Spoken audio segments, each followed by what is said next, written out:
Humakot ng comments at likes ang bagong video ni Andrea Brillantes na ipinost ng ABS-CBN sa TikTok. Makikita rito ang blooming beauty ni Andrea sa gitna ng pagkakadawat niya sa hiwalayang Catherine Bernardo at Daniel Padilla.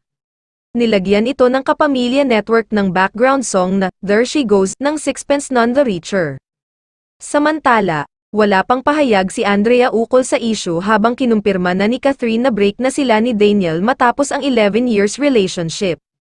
Maging ang ABS-CBN at Star Magic ay tikom ang bibig hinggil sa issue ng pagkakadawat ng isa sa kanila ring talent. Galit na galit ang mga netizens lalo na ang fans ng Katniel sa kapamilya actress na si Andrea Brillantes. Ang iba ay sobra-sobra na ang mga binibitawan na salita laban sa aktres. Ayon nga sa ilan ay tila hindi kinukonsinti ng ABS-CBN at Star Magic Management ang mga ganitong senaryo ng kanilang talent. Dagdag pa, kaya na kay Andrea iyon kung magsasalita siya hinggil dito. May ilan pang nagsasabing ang pananahimik ng kapamilya actress sa kabila ng kanyang pagkakaugnay sa issue ay isang senyales na umano'y totoo ang chika.